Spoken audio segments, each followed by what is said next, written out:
All right. All right. This is the second of two books I've done on historical memory. I teach a course on the process of historical memory at St. Michael's.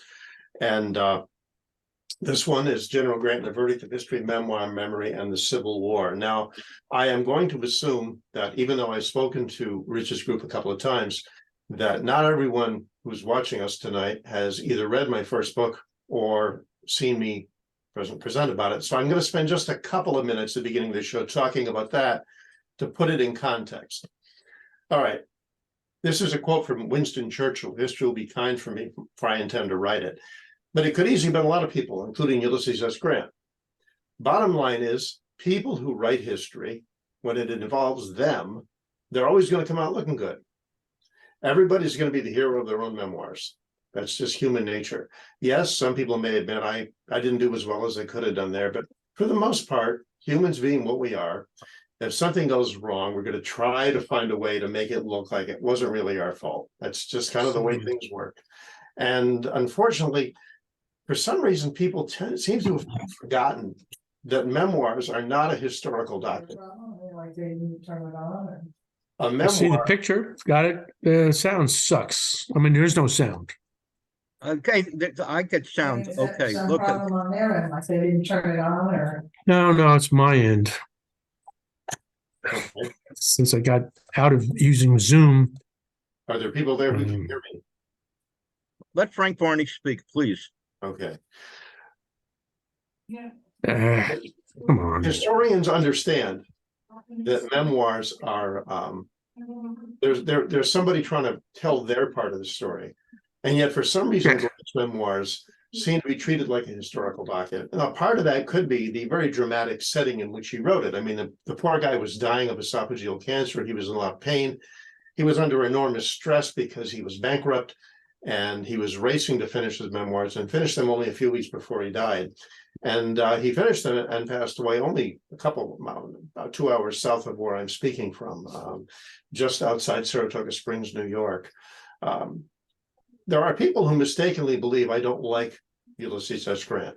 There are things about General Grant I don't care too much for, but overall, I think he tried to do the best he could. Unfortunately, a historian's reliance on his memoirs has in some cases given us a rather distorted view of what happened. Okay, this is the Battle of Shiloh. Just again, I'm talking a little bit about the first book. Grant was caught by surprise at Shiloh. I don't think there are very many people who would dispute that. And yet he went to his grave denying that he'd been surprised. In fact, he said in a letter to his father, which was published in the newspapers, that we could not have been better prepared had they given us 3 days' notice that they were going to attack. Well, if that's the case, then we need to ask a few questions like, okay, how come your command was not entrenched? In fact, his superior officer, Henry Halleck, had ordered him to entrench, but General Grant had chosen not to. Why were you actively patrolling, in spite of the fact that there were numerous sighting reports that said there were Confederate forces in the vicinity? Why, the day before the Confederate attack, did General Grant send a message to Halleck and say, I do not anticipate anything like an attack being made upon us? And most importantly, why, when the attack came, was Grant 8 miles away on the other side of the river? Why wasn't he with his command? So it's pretty obvious he was caught by surprise. And yet he denies it, and historians sort of say, well, okay, he's that's just, that's wrong. And yet here's the thing. If somebody lies to you, and you've proven that they've lied to you, don't you have a natural tendency towards skepticism the next time they tell you something? I'm not saying you don't believe anything they say, but shouldn't you tend to be a little bit more aware that they've lied to you at least once? And then, who knows, maybe they'll do it again. So maybe Grant's memoirs, maybe Grant's reports, maybe Grant's treatment of history needs to be taken with a little bit of a grain of salt. I mean, that's only fair we do with other people. Why shouldn't we do it with him? This is General William S. Rosecrans. His relationship Grant was the subject of the first book. And when I started doing my research back around the year 2000, I was rather surprised to learn that General Rosecrans was the only Union major general who did not have a statue anywhere. There were a lot of Union major generals. And he was an army commander. This isn't some non-entity who sat out the war behind a desk. This is a guy who was out in the field. He led his army in 5 battles. He won 4 of them. He was voted the thanks of Congress. He got a letter of thanks from Lincoln. And yet he's largely forgotten today, except in Los Angeles, because he was a congressman out there after the war. So one of the things I was trying to find out is, why do we have this low opinion of the man? Well, part of it is because Grant didn't treat him very well during the war or afterwards, and certainly not in his memoirs. So that's part of the reason, and it's kind of a shame. By the way, General Rosecrans does have a statue now in Sunbury, Ohio, about 30 miles north of Columbus. My wife and I were present for the dedication, and it was really quite moving. Okay, obviously this is a modern map. The interstate system didn't exist at the time, but this is just to kind of give you an idea of where events were taking place. Up in the upper right-hand corner there, you see Shiloh. That's where the battle was fought. And Corinth. Corinth was the objective of the battle. After the Battle of Shiloh, Henry Halleck relieved Grant from command of the army and assumed command himself and led a very ponderous but ultimately successful drive to capture Corinth. Halleck was then called east to Washington. Grant resumed command of the army, and Confederate forces under Sterling Price moved into Iuka, southeast of Corinth. Now, Iuka had no intrinsic value of itself, in and of itself, but it was a good jumping off point to if you're going to attack Corinth. And Corinth was a major railroad junction at this time. So Grant devised a plan with the cooperation of Rosecrans. In fact, it was really, according to both of them, it was more Rosecrans' plan than Grant's, that they were going to launch a 2-pronged attack to get Price out of Iuka, and if possible, decimate his army. The plan called for Grant and Edward Ord to move southeast from Corinth, and you see where Burnsville is located on the map. They're just above the I-72 marker. They were to attack towards Iuka from there.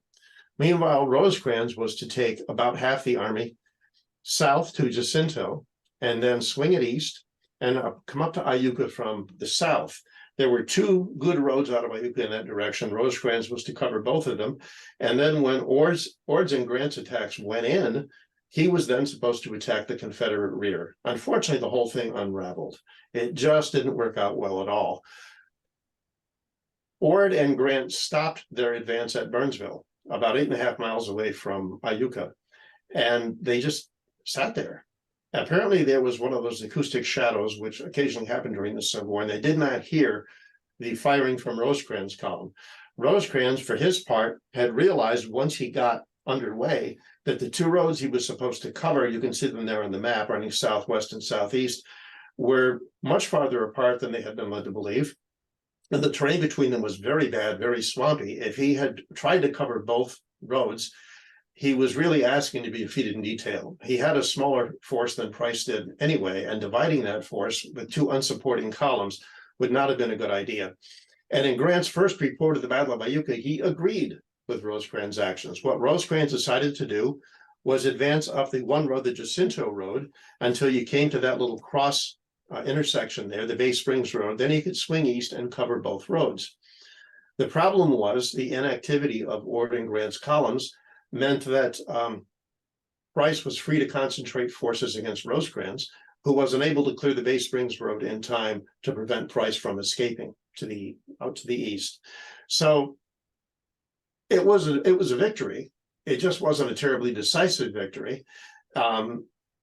What pursuit happened was done by Rosecrans, and yet Grant submits 2 reports of the battle.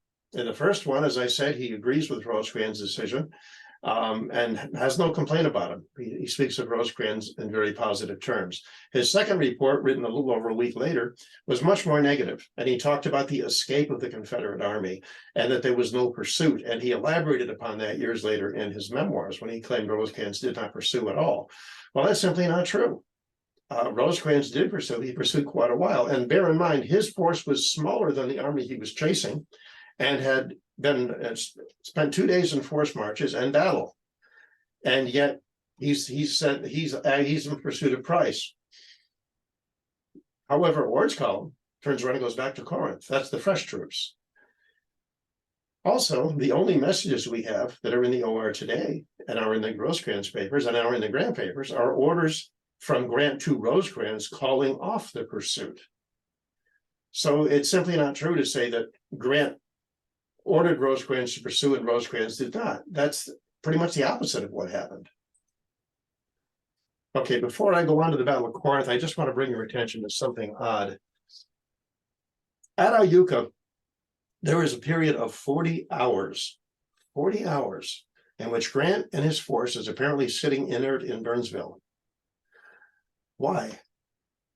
A staff officer of Ord's, who later served under Rosecrans, said in a letter to Rosecrans, General Grant was at Burnsville. Did you know where his army was? In that period of 40 hours, not a single order leaves Grant's headquarters over Grant's signature. Not one. And yet he says in his memoirs, I was at the depot in Burnsville at my headquarters directing the movement of my columns. Well, how? He didn't send any orders. The only few orders that did go out were over the signature of staff officers. And then two of those staff officers, Colonels Dickey and Legal, got on horseback and rode 23 miles to where Rosecrans' column was to find out what the plan of action was supposed to be. One would think they would know that, having just left Grant's headquarters. So you've got to wonder what was going on in the depot in Burnsville. After the action, there were reports in Ohio newspapers that Grant had been inebriated. Now, I don't know if that's true or not, but something odd was going on there. Because again, he's not moving, nothing's happening. And he's not apparently keeping track of the movement of his columns. Maybe he was sick, I don't know. But it certainly seems something very strange was going on. And for him to then blame Rosecrans for the escape of the Confederate Army seems rather unfair. Okay, but Iuka falls. Rosecrans is put in command of Corinth with the largest element of Grant's forces. Again, Corinth was the object of the whole campaign. There are other forces. Sherman is at Memphis with a smaller force, but he has gunboats on the river who can help him. Hurlbut has a somewhat larger force at Bolivar, smaller than Rosecrans. He's got about 8,000 men. Sherman had about 6,000. And Grant is at Jackson, Tennessee, with yet another column. Rosecrans, however, has more than half of Grant's total force. Well, Sterling Price's force joins with Earl Van Dorn, and they attack Corinth. And it's a very, very hotly contested battle. Rosecrans' forces are driven back into defenses that he had prepared around the city of Corinth. And he holds his ground against a larger Confederate force. One oddity of the Civil War is that William Rosecrans was, as far as I can tell, the only Union Army commander who generally was outnumbered. Usually Union forces had the preponderance of numbers. That doesn't seem to have been the case in Rosecrans' instances. He either was outnumbered or it was a very, very close approximation of force. He was outnumbered again in this, as he had been at Iuka.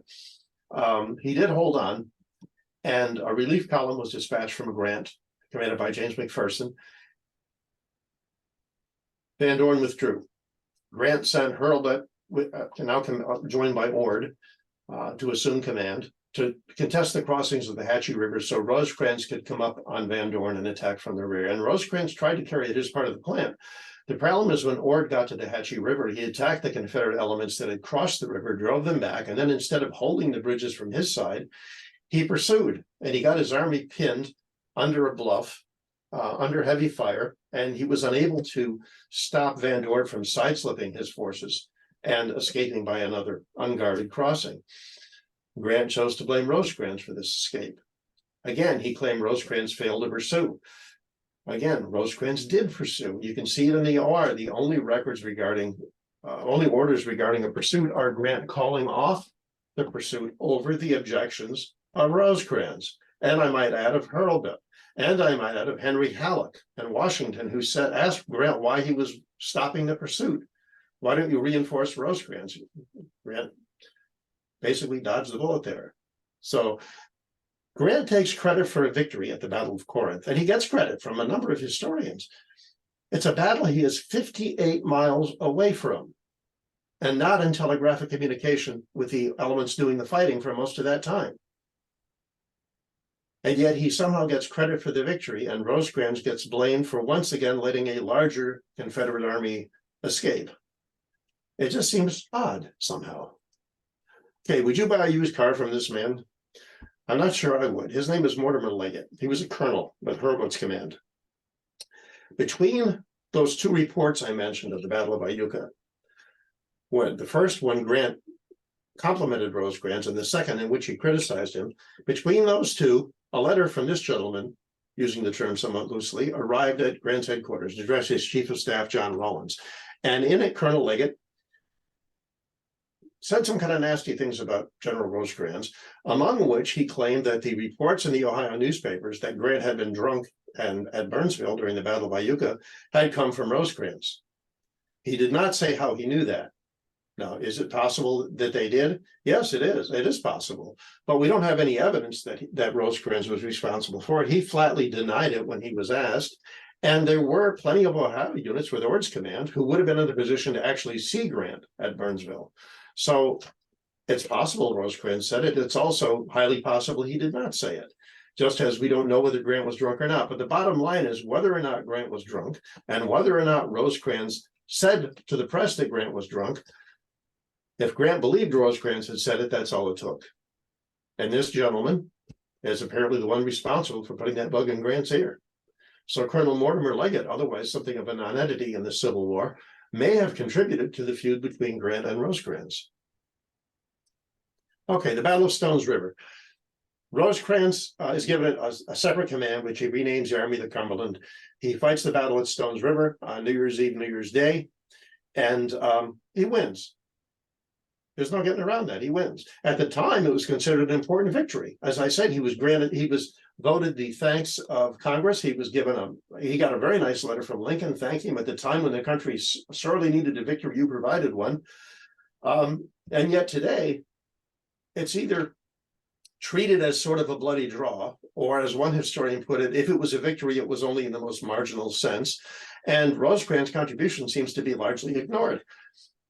Late in the war, Grant was at a cabinet meeting when he was now General-in-Chief of the Army, and Lincoln listed Stones River among a number of other Union victories. Grant interrupted the president to say Stones River was not a victory. And Lincoln said, well, on that we'll have to disagree. And today, Rosecrans' role in it is nearly ignored. Interesting thing, a number of years ago, I was doing a book signing at Stones River National Battlefield Park. The visitors, they were lovely visitors, they're very nice people. There was a slack period. I got to walk through the museum again, and I noticed something. You know, in the museums, they have photos, and then they have plaques on the wall with text plaques on them. And in the run-up to the battle, Rosecrans is there. His picture's there. His name is there. He's doing things. And all of a sudden, the battle starts, and his name completely disappears. It's like the battle happened. It's almost like he was suddenly sucked into a time warp or something and disappeared, and the battle happened without him. Then the battle was over, and there he was again. Well, I mentioned it on C-SPAN, and I don't know if that had anything to do with it, but the next time I visited Stones River, he is now mentioned, at least in the context of the battle. The thing is, a lot of historians, you read accounts and they say things like, Rosecrans' contribution to the battle was mostly negative. He rode around the battlefield at a frantic pace, red-faced and sweating, shouting profanities and cursing his men as cowards. And that they basically ignored him, that his contribution to the battle was nothing. On the other hand, you can read accounts from officers who were actually there, as opposed to historians who weren't. And Rosecrans' name is mentioned over and over and over again as supplying on-the-spot leadership. One officer said this was good generalship. Another said years later, I can see him today as if he were a god of battle. That doesn't sound to me like a man whose troops routinely ignored him. And yet, that's the image we have of him, that he was ineffectual at best at Stones River. Tallinn campaign. If you study it, it's studied in some European military academies, a masterpiece of organization and maneuver. Rosecrans doesn't get much credit for it. That's not because of Grant, really. It's largely ignored because it didn't involve a whole lot of fighting. Rosecrans pretty much maneuvered Bragg out of every good defensive position. He'd never succumbed to the urge to launch a headlong frontal attack, as would happen at places like Cold Harbor and a few others. But it took place the end of June, 1863, and of course, July 1st, 2nd, and 3rd, Battle of Gettysburg, and July 4th, Vicksburg Falls. So as Rosecrans himself said, at the time, it will not get much attention because it was not written in letters of blood. However, he did a very good job. But he got criticized by Grant and therefore by historians later for taking too long to launch his campaign. And you have to ask, so what? The bottom line is he didn't take command and then, immediately he didn't take command of an army that was ready to go. He had to rebuild it. I talk about this in detail in the first book. A lot of modern historians, military men have agreed with me that, he had things he had to do. He did them. He launched his attack. He won the Battle of Stones River. And again, was it a victory? Well, ask yourself this. He fought an army of comparable size. He inflicted more casualties than he took, both in real numbers and on a percentage basis. He held the field at the end of the battle, and Bragg retreated back beyond the point from which he launched the campaign. I'm not sure exactly what else Rosecrans is supposed to do for this to be considered a victory. Well, again, at Stones River and at Tullahoma, he waited until he was ready to go, and then he moved. And Union fortunes did not suffer at all because of any supposed delays on the part of Rosecrans. His campaigns were successful, and no other Union campaigns were threatened. Mr. Harper, you okay there? Okay, Battle of Chickamauga. This is Rosecrans' sole defeat. And it is a defeat, but there's reasons for this. He was supposed to be supported on his immediate left by Ambrose Burnside's corps, who were stationed in Knoxville, and on his strategic right by Grant, who had captured Vicksburg and was basically waiting to decide what he was going to do next. Both of them were supposed to operate in conjunction with Rosecrans. Burnside never moved. Halleck complained, he seems tied to Knoxville. I can't seem to make him move. He apparently ignored the repeated orders of Halleck and actually of Lincoln himself, who ordered him to go to General Rosecrans' assistance with all haste. A week later, he still hadn't moved. As far as Grant was supposed to operate in conjunction with Rosecrans. He didn't move. He claimed later that the telegraph between his headquarters in Washington was down for an entire week, and he never got the orders.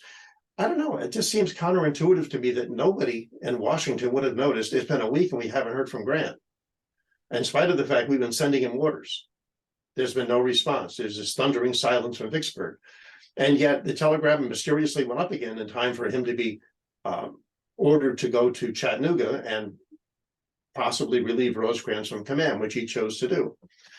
Was Chickamauga a defeat? Yes, it was. On the other hand, it's often portrayed as a shattering rout, and it really wasn't. If you really study it in detail, there were two divisions that broke, they fell back, and they rallied. That's not uncommon on Civil War battlefields. It does happen. And the objective of the campaign was Chattanooga, which Rosecrans and his army still held. James Garfield was Rosecrans' chief of staff at the time. He was elected to Congress and left Chattanooga to go to Congress. And as he was leaving, George H. Thomas, the senior corps commander, asked him to, or directed him to, put a stop to these damned lies about Rosecrans when he got to Washington. And he said he would, but he didn't. He would be intercepted on his way there by Edwin M. Stanton and Andrew Johnson, who basically would say, if you want our support for your political career, here's what you're going to tell the president. And we know this because General C.C. Augur was present at the meeting and left a journal. Grant relieved Rosecrans for a number of reasons, but none of them were really valid. Realistically, Rosecrans didn't panic and run. He made the same decision at Chickamauga, that Grant had made at Shiloh, that staying on the front line where the fighting was taking place wasn't going to rally his troops who'd fallen back, in Grant's case to the Tennessee River, and Rosecrans' case back to Chattanooga. So he rallied the columns as best he could. He withdrew to the objective of the campaign, while George H. Thomas and his men fought a rearguard action. And then at Thomas's suggestion, Thomas withdrew Chattanooga, and Chattanooga remained in Union hands and will be the launching point for the Atlanta campaign. Rosecrans is later reassigned to the Department of the Missouri over the objections of Grant.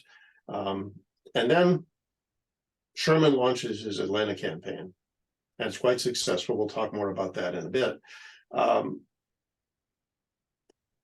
But when he starts the Savannah campaign and Hood bypasses Sherman's army and drives north into Tennessee, Grant, in a fit of near panic, according to one historian, starts pulling in reinforcements from where he can get them. I can't blame him for that. One of the sources was Rosecrans. The problem is, this was just as Sterling Price's Great Missouri Raid was taking place. So Rosecrans lost most of his effective troops.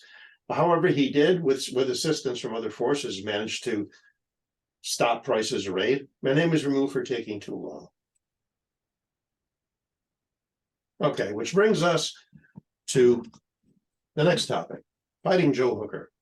Hooker's a hard man to like in a lot of ways. I mean, he is kind of vainglorious. I just wrote an article about him and 3 other generals for North-South magazine. It'll be out in the next issue, I think.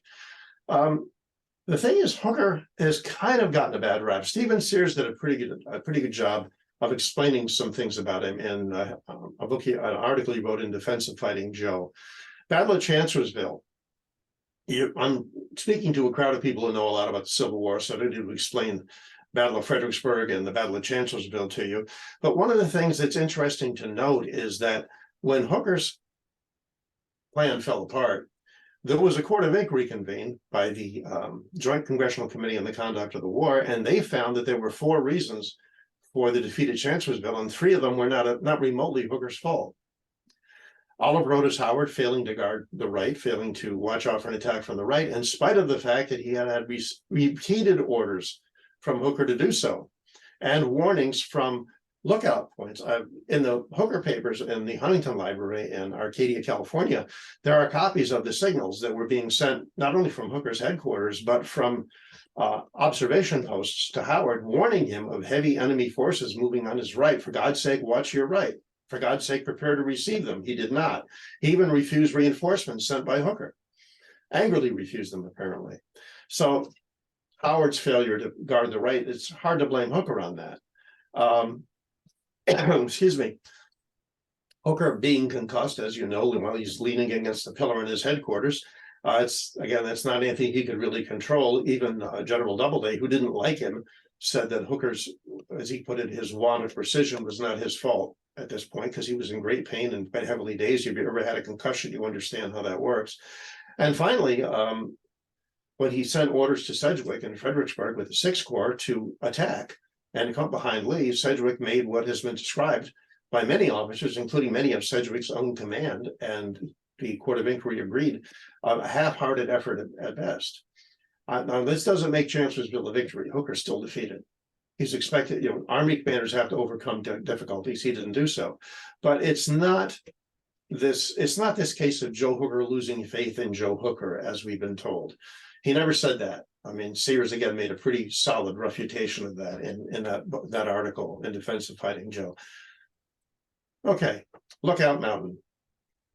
This towers over Chattanooga. I'm going to be there again in a few days. I've been in Chattanooga many times. I'm sure some of you have as well. And Hooker, is when the siege of Chattanooga is going on, and by the way, Rosecrans' army was not starving. I found references to the Cracker Line by that name and dozens of letters and journals of troops who were in Chattanooga at the time. They were referring to the Cracker Line by name.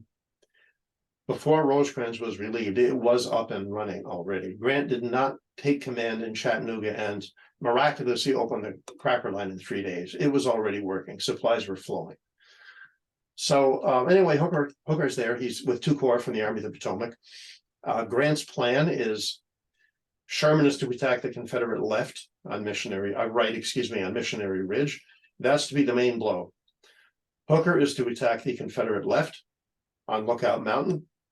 And George Thomas's Army of the Cumberland is to move to the base of Missionary Ridge to kind of pin Confederate reserves. The problem is Sherman never actually gets up on Missionary Ridge. He winds up on Tunnel Hill and he gets held up there. Hooker, on the other hand, fights his way up and over this enormous mountain. I mean, I've been up and down that thing a few times. It's hard to do even with nobody shooting at you. He takes Lookout Mountain. He drives down the other side. He begins bridging the ravine between Lookout Mountain and Missionary Ridge. And eventually he does get across and he starts driving on the Confederate left. Meanwhile, as I'm sure you know, Thomas's Army of the Cumberland, when they're ordered forward by Grant to seize the rifle pits at the base of the ridge, they just keep on going up and over Missionary Ridge. Okay, so it's a victory. Grant's the Army commander. He deserves credit for the victory. No problem there. The problem is Grant claims all of this was part of his plan. In fact, he will go so far as to say, of all the battles I fought, none followed my plan of action as closely as the Battle of Chattanooga did. Again, as with Shiloh, he's not telling us the truth. Historians realize that, but they sort of shrug it off. But again, we now have two instances where we know Grant was really blatantly lying. So why do we then accept what he says about all sorts of other actions and other people? Also, Grant will demean Lookout Mountain. Years after the war, he would, when he was former President Grant, he was traveling through Europe. He gave a lengthy newspaper interview in Hamburg. And one of the things he said was that there was no battle above the clouds. It's all a romance. It's a fantasy. There was no fighting on Lookout Mountain that day. Well, that's not what the accounts of soldiers say. Soldiers who were with Hooker and soldiers who were down in the valley and who were watching the muzzle flashes and the cannons and cannon strikes and things as the fighting's going on. There was a battle there that day. And unfortunately, Grant again chose to demean Hooker and his command by saying there wasn't. So it's the other thing that Grant says about Hooker, he claims in his memoirs, Hooker was always trying to rally to his side subordinate officers, to assume heirs beyond his scope of his command, to exercise an independent command. The problem is he never says when it happened. I mean, when? There's no indication of it happening while Hooker's in the east before Chancellorsville. At Chancellorsville, he's the Army commander. So when did it happen? Didn't happen here. The only potential instance is Sherman later claimed that Hooker tried to give orders to Schofield during the Atlanta campaign, but Schofield himself denied it. So no, it didn't happen. Okay, Battle of Chattanooga, as you can see, Hooker coming up from the bottom of the screen here on the Confederate left, Sherman held up on the right, and Thomas's men cracking the Confederate center. By the way, Grant, who, as you know, now he's criticized Rosecrans for not pursuing aggressively after the battles of Iuka and Corinth, even though he did. Grant offers no pursuit after Shiloh, and he doesn't pursue here. Hooker launches his force in pursuit. He's recalled by Grant, who later complains that nobody pursued. I don't know. It's just, it's odd. You know? Okay, this is Missionary Ridge from approximately Grant's headquarters. At the time of the battle, it was much more sparsely wooded and there weren't as many buildings around. But as you can see, it's pretty lofty eminence. Okay, the Atlanta campaign, we're going to cover this quickly. Hooker and Thomas are both very major parts of this campaign. Hooker's corps is involved in a great deal of the fighting. And Thomas, who was later criticized for being slow by Grant, there's no indication of that anywhere in this campaign. His command is where it's supposed to be, when it's supposed to be there. Between the two of them, they supply a sizable percentage of the punch that helps Sherman take Atlanta. However, McPherson is killed in the latter part of the campaign.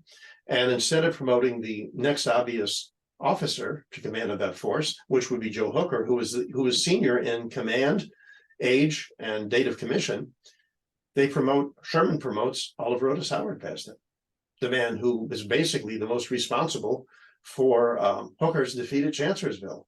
And an outraged Hooker resigned in disgust. And he's sort of written out of the Atlanta campaign, large measure because of that. It's really quite a shame. George H. Thomas, the estimable Rock of Chickamauga. You're very rarely going to find anything negative about this man. I mean, you go to any Civil War website, you go to any Civil War roundtable, you mention his name and people are going to speak of him in glowing terms until somebody says, yeah, it's a shame he was so slow. The problem is, I don't see any record of that. Grant in his memoirs damns him with faint praise. I mean, there's no good way to really criticize the man. He didn't do anything wrong. He's the Rock of Chickamauga, for God's sake. Rosecrans would later say, of course he was the Rock of Chickamauga. He was my rock. Grant says in Grant's memoirs that if Thomas had been holding the line that Sherman had to attack during the campaign for Atlanta, it would have been very difficult for Sherman to do that because Thomas was really good on the defensive. However, he could not have conducted the offensive campaign that Sherman did. He also repeated, I'm paraphrasing slightly here, a supposedly amusing anecdote. We used to say that General Thomas was too brave to run and too inert to attack. Okay, but again, when does this supposed clonus happen? Early in the war, Thomas is under the command of Don Carlos Buell. Buell never criticized him for being slow. Later, he's under the command of Rosecrans. Far from Rosecrans criticizing him at all. Rosecrans talks about him in glowing terms. There's no indication under either of those commanders that he was slow. Then he serves under Sherman during the campaign for Atlanta. And Sherman retroactively complains that Thomas was sometimes a little slow, but he doesn't seem to complain much about him at the time. You got to kind of wonder if Sherman's recollections are being sort of colored by Grant's dislike of Thomas and Sherman's friendship with Grant. Well, when Sherman launches the drive to the sea, he leaves Thomas behind. It's expected not much is going to happen in Tennessee. And he leaves him with what Sherman himself describes as the misfits of the army. He's got dismounted cavalry. He's got understrength artillery. He's got the walking wounded. He has no pontoon bridges. He's hasn't got any units he's really familiar with. It's expected, probably, and some other people have said this, that including McFeely, that what Grant expected was that as at Chattanooga, Sherman was intended to reap the laurels here. And Grant, of course, by this time is a general-in-chief, and he's involved in the Overland campaign. Sherman is supposed to complete the drive to the march to the sea and take Savannah. However, Hood launches a surprise invasion of Tennessee. He's defeated at Franklin by a command ostensibly under Schofield, one of the Grant men, but realistically under the command of Stanley, because Schofield's on the wrong side of the Harpeth River for much of the fighting, but it's his command. And after the fighting is over, Thomas asks, can you hold your ground? And both Stanley and Schofield say, no, we're outnumbered and we really need supplies. So they pull back to Nashville. Hood advances, doesn't attack Nashville. He doesn't have enough men. He can't really even lay an effective siege to Nashville. So what he does is sort of stop and wait. It's almost like he's waiting to see what's going to happen. Grant freaks out, for want of a better term. He starts firing off telegram after telegram to Thomas, ordering him to attack immediately. Thomas responds calmly. Remember, he's dealing with the cavalry of Nathan Bedford Forrest, and his cavalry is largely dismounted, and some of them don't even have any weapons. He can't really launch an attack, because if he has any kind of line of supply, Forrest is going to eat it up. He's got troops who are sick. He's got troops who don't have weapons. He's got the misfits of Sherman's army, as Sherman himself said. He's getting it together. He's getting organized, and it's not like anything is happening. Hood is not attacking. Hood is just sort of sitting there. He's not leaving. He's not attacking. There seems to be no real urgency here, but Grant is having a fit. Grant fires off a telegram to Schofield and orders him, who's again with Thomas in Nashville, talks to him about having Schofield take command of the army. There is a history between Thomas and Schofield. I won't go into it here. I addressed it in the book. It is really a very unsavory and very unsettling history, dating back to their time together at West Point when Thomas was an instructor and Schofield was a student. Well, for one reason or another, Grant decides, okay, I'm not going to relieve him with Schofield. He contacts Blackjack Logan and orders him to go to Nashville. And if Thomas is not attacked by the time you get there, assume command, launch an attack. Okay. He's on his way. Grant still firing off telegrams. And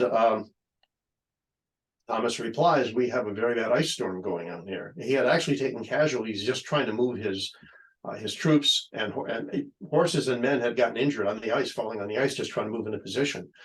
And he said, as soon as it clears, I'll attack. Grant apparently is so incensed that he gets on a train and heads west himself. But before he gets very far, against the advice of Lincoln, by the way, before he gets very far, the weather clears and Thomas attacks and inflicts about as decisive a defeat as one Civil War army will inflict on another in this war. But he's still criticized by Grant for taking too long. In fact, the congratulatory message that Grant sends him is really rather carping and critical. It's not really a very positive message at all for a man who just won a decisive victory.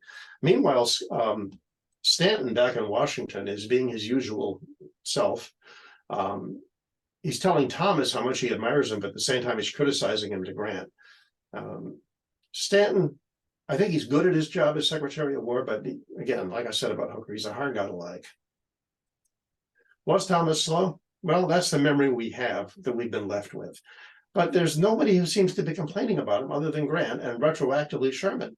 During the Atlantic campaign, as I said, his men were always where they were supposed to be when they were supposed to be there.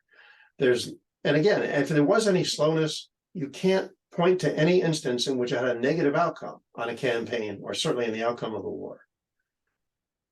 So if he was slow, and I don't believe he was, so what? There was no way to impugn his courageous ability. So as I said, Grant damned him with faint praise, and too many historians have taken Grant at his word. I devote a chapter in this book to discussing a particular historian who wrote an article about Thomas, and which he gives us. This guy didn't invent the idea of Thomas being slow; he just repeated it. But again, there's no substance to it. There's nothing to hang it on, to hang this accusation on. Okay, which brings us to this gentleman, Major General Gouverneur Kimball Warren. I think one of the most tragic figures of the Civil War. He fought in every major action of the Army of the Potomac and was one of the heroes of Gettysburg. He functioned very well as engineer of the Army of the Potomac. Hooker relied on him heavily at Chancellorsville. Warren's maps are incredibly detailed. You can see them today in the Warren papers in Albany and in the Hooker papers in California. And yet he was relieved from his command 9 days before the end of the war after victory. Why? Well, the story we've been told is that he screwed up during the Battle of Five Forks, and Phil Sheridan, in one of his tempestuous rages, unfairly relieved Warren from his command. Well, that's the story. Let's look and see if that's what really happens here. This guy actually is partly responsible for getting Warren in trouble. Ambrose Burnside. Okay, how did that happen? Well, as you know, at the Battle of the Crater, Burnside kind of drops the ball, and he has help. I mean, one of his engineering officers, Henry Pleasance, comes up with the idea of digging a tunnel under the Confederate lines, packing it with gunpowder, blowing a hole in it, and exploding the breach. Burnside passes the plan up the line. Meade and Grant both approve it, with some changes, a few minor changes, like how much gunpowder they can use. Burnside pulls a unit out of the line. It's one of his closest to full strength units, and highly motivated men who are itching for a fight. And he trains them pretty precisely in what they're supposed to do. Unfortunately, at the 11th hour, Grant and Meade discover that the unit he's going to use is, in the parlance of the times, a colored unit. And they order him not to use it, use a different unit instead. Burnside, instead of choosing a unit, he apparently has his division commanders draw straws, and it falls to what many is often considered the worst division commander in his corps. And the attack is a bloody failure, which of course leads to a court of inquiry. And this is why Burnside gets Warren in trouble. Warren's 5th Corps was right next to where this happened. Okay, this is the crater in 1864. And as I'm sure most of you know, the Union troops, because they were not instructed as to what they were supposed to do, they went down into the crater, which was not the plan. Many of them got trapped there, and they pretty much got butchered. Okay, General Philip H. Sheridan served under Rosecrans in the West and admired Rosecrans. In fact, he was one of Rosecrans's defenders, even in the face of Grant's criticism. I give General Sheridan credit for that. Unfortunately, by the time we get down towards the end of the war, he's pretty much bought into the concept of being one of the Grant men. It certainly helped his career, but it did not really help Gouverneur Warren's. Okay, here's what happens. With the siege of Richmond and Petersburg in full swing, Grant is doing a very good thing, very clever thing. He's extending his lines, trying to thin out the forces Lee can use in his lines. Grant has a huge advantage in numbers. So he sends Sheridan with his cavalry to seek out the Confederate right south of Petersburg. And he finds it at Five Forks. And there's a fight there on March 30th and 31st. And Sheridan believes that there's an opportunity here if he can get reinforcements. Well, the closest corps is Warren's corps. And Warren is sent to, he's given orders very late at night to move his corps. He's in contact with the enemy, move his corps to the support of Sheridan. And he has to take over the roundabout route to do it. Now, part of the problem was it had been very heavy rain for several days. I have a lot of accounts of this in the book. There's a bridge out, it's over Gravelly Run, it had been destroyed. He had to rebuild that bridge in pitch darkness and very heavy rain over a very swollen stream. Then he had to march down, these are, of course, dirt roads through heavy wilderness to reach in the position that he's supposed to be in, but he does. And the next day, April 1st, the Battle of Five Forks. Now you notice Warren is on Sheridan's right. Warren is told by Sheridan that the Confederate positions extend along his front. That's very heavily wooded land. And he launches his attack according to the dispositions that have been given to him by Sheridan. The problem is the Confederate left does not extend that far. It's been refused. So his troops get into the heavy woods. He realizes something is wrong. He goes into the woods himself and he redirects them. They attack the Confederate left, as Sheridan described it, like an avalanche, and they broke the Confederate line. And the Battle of Five Forks was a victory. And then Warren was removed from his command. He should have had his day in court within 30 days by Army regulations. He demanded a court of inquiry. It took him 18 years to get one because Grant was general in chief and denied it. Then Grant was interim secretary of war and denied it. Then he was president for 2 terms and denied it. Then Sherman was general in chief and denied it. And the next guy up was going to be Sheridan, who obviously wasn't going to grant it because Sheridan's the guy that actually issued the order to relieve him. The inquiry finally came about when Rutherford B. Hayes, who was no big fan of Grant, ordered it.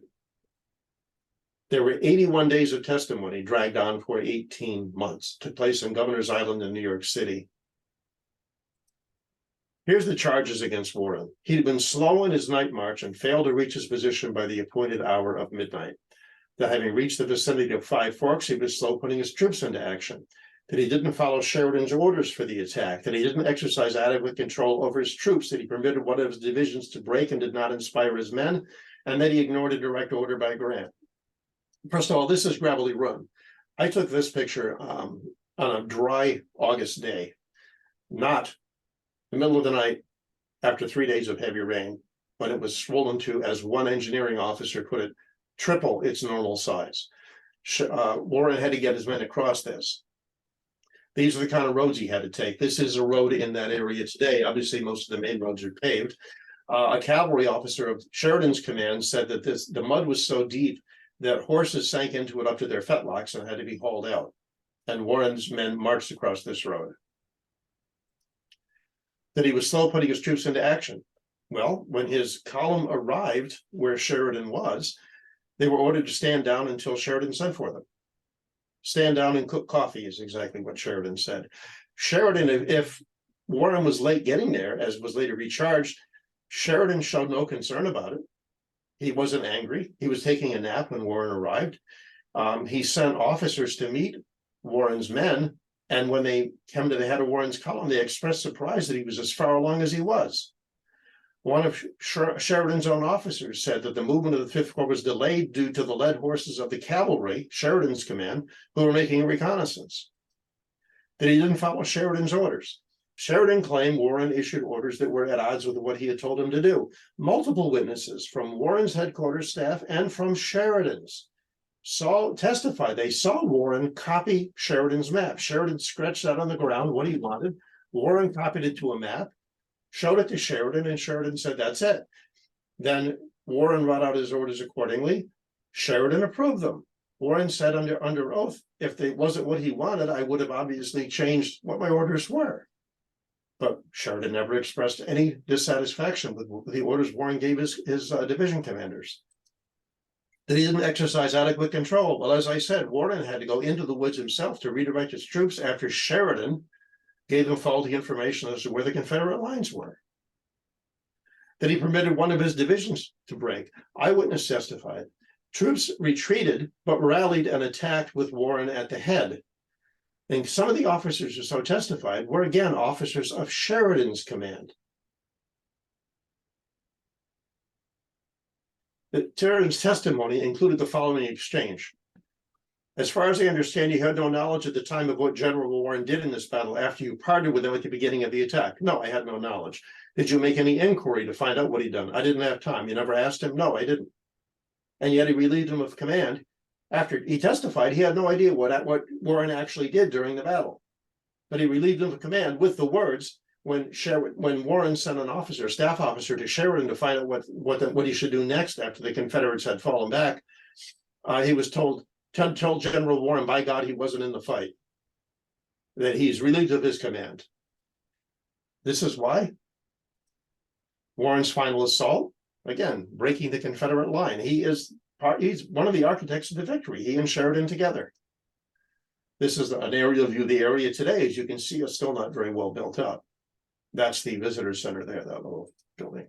Okay, Sheridan's testimony. Supposedly, he got a message from Grant that Warren would be with him by midnight.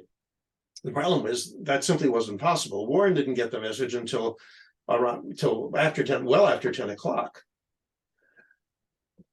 So Sheridan was asked, this message you got from Grant, can you recollect whose handwriting it was? No, sir.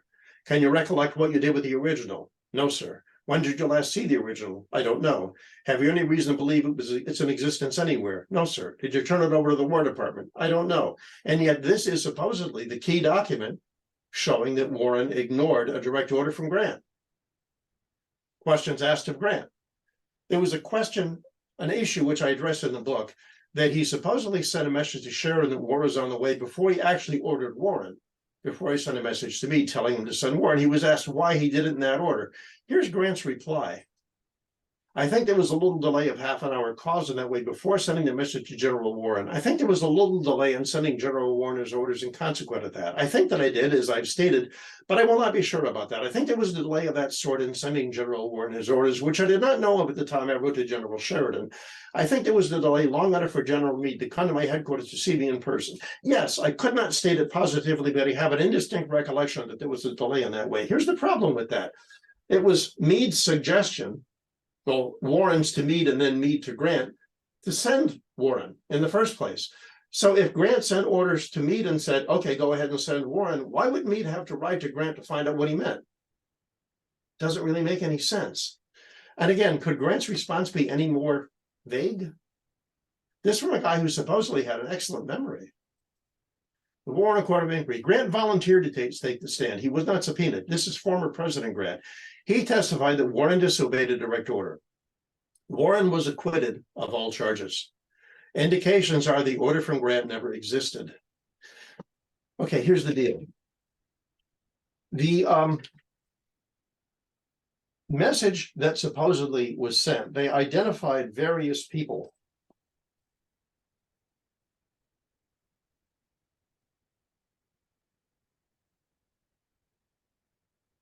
I want to make sure I get it absolutely right. Okay. Grant and Sheridan disagreed over who carried the message. First, they said it was Forsyth of Sheridan's staff. Forsyth was called to testify. He said, no, it wasn't me. I wasn't even at headquarters that night. I was out with the picket line. Then they said, oh, okay, it was Michael Sheridan. Well, first of all, you would have thought Phil Sheridan would have recognized and remembered if his own brother had carried the message. So they said it was him. So he was called to testify. He said, no, it wasn't. He said he left Grant's headquarters at 10:30. He didn't carry the order. He said, I carried a verbal message that troops were being sent, but at that time I hadn't decided who they were. He said it took him an hour to get from Grant's headquarters to Sheridan's, riding at what he described as a dangerously reckless pace. Other messengers who went from Grant's headquarters to Sheridan earlier that day said it took as long as 2 hours. So 1 to 2 hours is the travel time from Grant's headquarters to Sheridan's. But according to the time frame, when Grant said he sent the message and Sheridan said he received it, that means the writer left at Grant's headquarters at 10:45 and arrived at Sheridan's at 11. If it took 1 to 2 hours to make that ride, how did this unnamed courier do it in 15 minutes. Also, Meade's headquarters was on the only road between theirs, and his staff unanimously testified no rider went through during the time in question. The message exists in two places: Sheridan's papers and Grant's papers. That's it. The nobody else, no one else from either headquarters, Grant's or Sheridan's, including Sheridan's own brother, testified that that message ever was sent or ever was received. And it was physically impossible for it to have happened. Finally, by the way, Grant and Sheridan decided the messenger was an officer named Kellogg, but he was dead and so could not be called to testify. Under oath, by the way, Grant said that Warren was relieved from command because he questioned orders. That is not in the official transcript. I was surprised to note. There was a notation that a comment made by General Grant, and it was moved to strike by the prosecutor, and it was stricken. I was curious about what it was. The New York newspapers at the time reported it, but it was not in the official transcript. Warren was acquitted of all charges. Sherman withheld the finding until after Warren's death. He was dying of complications of diabetes. Among his last words were, "I die a disgraced soldier." He was buried with no military honors. There's a lot more to this story. Obviously, I'm trying to keep this to a reasonable time frame tonight for you folks. It's in the book if you're interested. I hope you are. By the way, I was at Cornell when I started this research, and there's a copy of the Warren Court of Inquiry transcript there. And it's in the back. There's a postscript by Sherman saying the court had found Warren's removal justified, which was simply not true. But that's the final word in the transcript. Also, in the front of the book, it said that the book had been donated to Cornell University Library by the generosity of General Philip H. Sheridan. I investigated and discovered that Sheridan had several hundred copies of the transcript printed with Sherman's comments and distributed them to university libraries. I also found something, I won't go into it now. It's sort of a side story, but I found 2 telegrams in the Warren papers that were identical except for one word, which changed the meaning of the telegram. The first one was sent, it didn't go through because the line was down. The second one was sent with a word omitted, and it changed the meaning of the telegram. Also, there's just a couple of quick appendices in this book. An officer who was at Shiloh noted something that hadn't occurred to me. At Shiloh, Grant did not give a single order that moved a division, a brigade, or a regiment that day. He arrived at Crump's Landing, told Lew Wallace to head for the battlefield, left. He sent an officer, he did send a staff officer to redirect Wallace and confused him, actually. But unlike at Stones River and Chickamauga and other places where Rosecrans is noted by multiple officers in reports, letters, and journals as having been present all over the battlefield, according to Don Carlos Buell, when he reached Shiloh, Grant was on a steamer, on a gunboat in the middle of the river. He wasn't rallying troops. He wasn't directing anything. Here's another one that I found interesting, again, by an officer who was present at Belmont and who liked Grant. He generally was quite fond of Grant, apparently. He praised him quite a bit. But he said at the Battle of Belmont, in which Grant exceeded his orders and launched an unauthorized attack, he said Grant told his story at least 11 times, either first time verbally and the other times in writing, between the day it happened and years later. And the story was different each time. And Grant looked better every time he told the story. Also, according to this officer, one of the most well-remembered aspects of Belmont, Grant was supposedly the master horseman, the last man to board the transport as regiments were ready to evacuate, riding his horse up a single plant in a feat of daredevil horsemanship. Except that according to Colonel Conger, it's not mentioned in any other account by any other witness. We only have that story from Grant.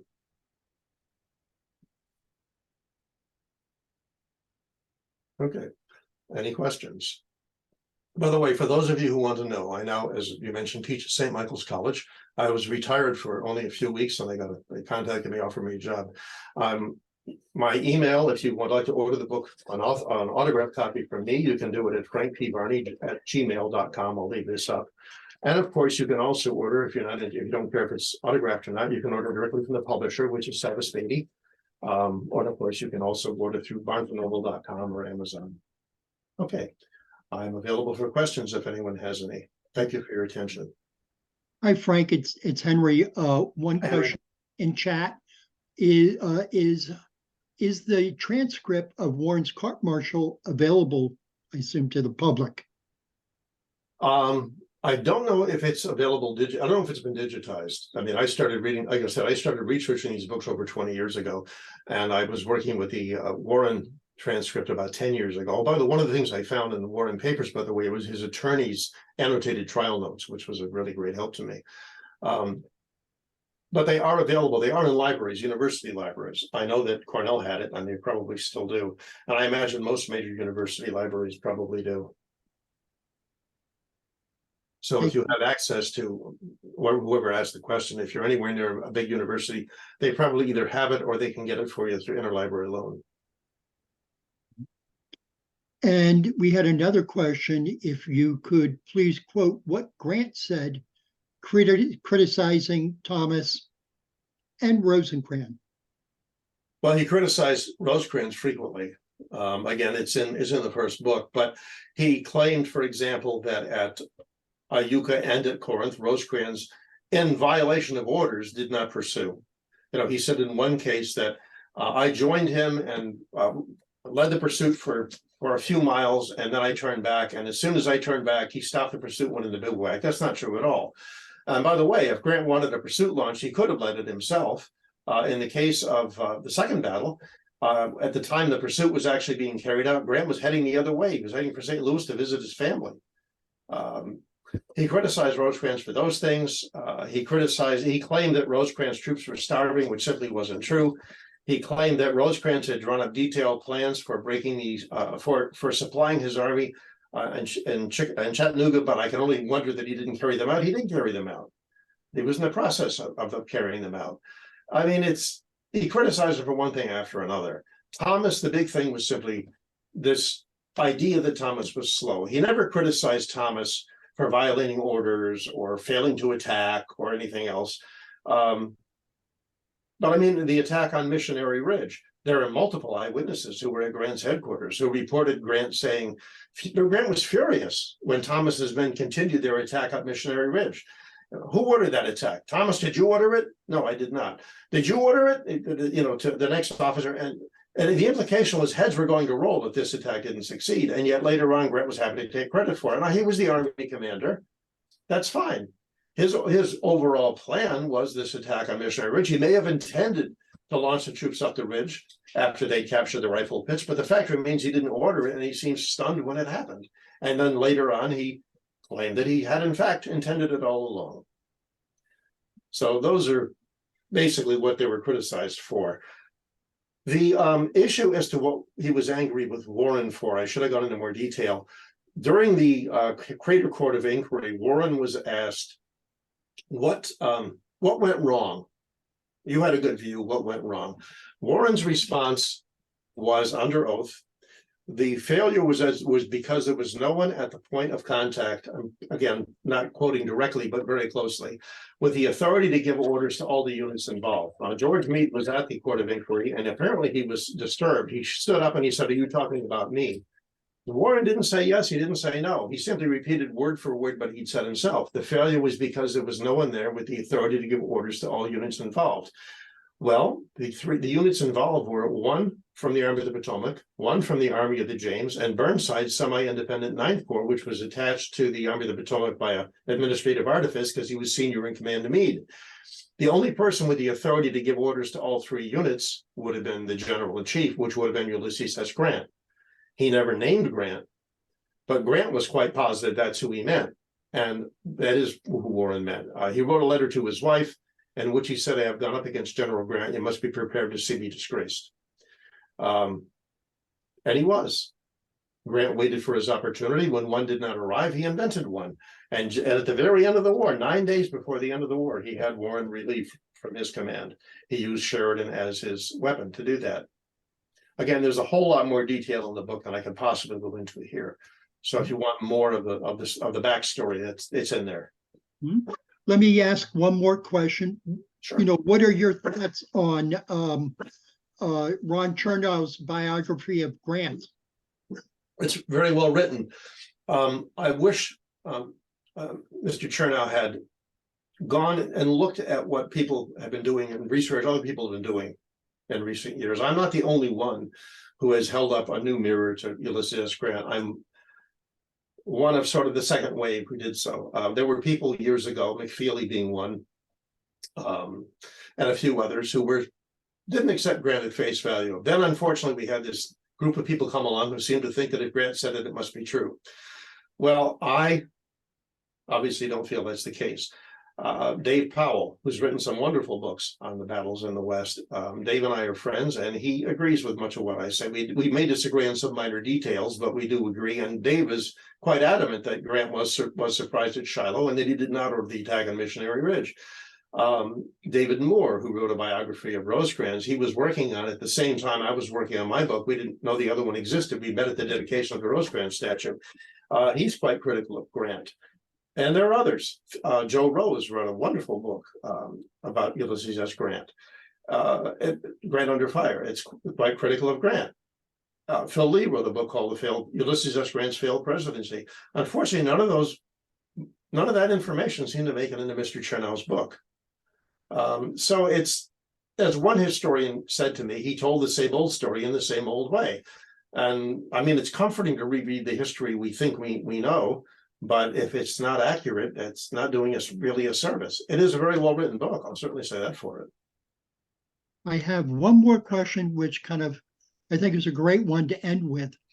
Were Grant's criticisms of his subordinates due to Grant's failure of command, or were they rooted in his personality conflicts?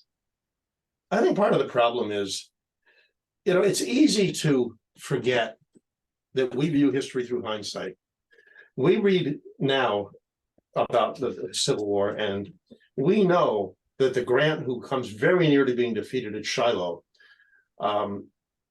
is going to go on to be a war-winning general and a two-term president of the United States. But Grant in 1862 doesn't know that. We have here what I think is an alcoholic trying to hold on to his job. He drank his way out of the Army once already. When he applied for a command when the war broke out, it took him a long time to get one, in spite of the fact they were scrambling for officers. If it hadn't been for the intervention of his congressman, Elihu Washburn, he might not have even gotten a chance at command again.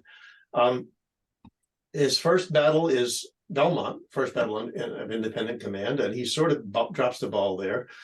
He takes Fort Henry, but by the time his troops get there, the fort's already surrendered to a Confederate gunboat squadron, used to be a Union gunboat squadron. He takes Fort Donelson, but the Confederates very nearly break out while he's away from his lines conferring with the naval commander. He does take the fort. Then comes Shiloh when he's caught napping and very nearly defeated. At this point, and he's coming for criticism. I mean, Henry Halleck gets a telegram from Edwin M. Stanton demanding to know what went wrong at Shiloh. Was Grant at fault? He actually asked us that way. And Stanton, Halleck, I think, covers up for Grant. He says that these things happen, and Stanton did not know that Halleck had received a report. I found this in the National Archives by a surgeon with Grant's command a few days before Shiloh, who claimed that Grant was, the charge was, drunk drunk in command and guilty of conduct unbecoming an officer. That complaint was sent to Halleck.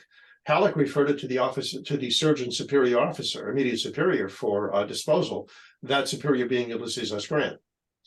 So the charge is there in a ledger of charges and specifications, but when you go to the disposition of cases, it's disappeared. The one before it and the one after it are there. So I think what we have here is a man who is, I admire his persistence, I admire his tenacity. However, he is determined that he's not going to fail again. If something goes wrong, it is not going to be his fault. Most of us probably know somebody like that. You may have worked for somebody like that. Most of us probably have. And I think this is part of the problem. Grant turned on people. The number of the people who were granting it during the war fell aside after the war. James H. Wilson and a number of others, Schofield, they had clashed with him. So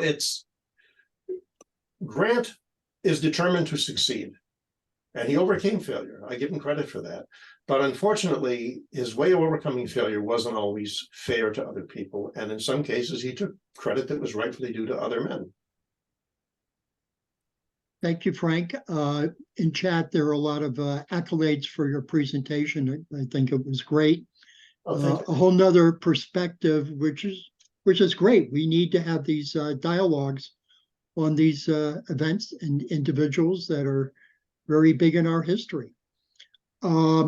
So I appreciate that. Again, you have up the way members can reach you through your email, Gmail, and the like. It was a great presentation. For everybody who is still on the line, just to remind you, we will be sending out the video of this presentation to everybody in probably the next 2 to 3 days. So, Frank, thank you for the presentation. You finally convinced me why Jesus couldn't write the Gospels. You can't write your own Wait a memoirs. minute. You'll get in trouble. Henry, I want to, before we end, I want to just thank everybody for attending. Next month, we're going to have Dr. Heidi Weber speak about Grant at Shiloh. For all of you who have requested a link and are on tonight, you are automatically going to get it. You won't have to ask for it. The notice you will receive, of course, always says, please request the link at whatever. Don't. You're on tonight. We've had a very nice crowd. We had over 119 people this evening. Frank, I want to thank you for a great presentation. I know it's going to cause a lot of nice arguments, but that's what it's all about. We have to present a balanced account of what happens. And for those who can't handle it, that's their problem. But that's what the business is all about. Otherwise, we'd have one party in the United States.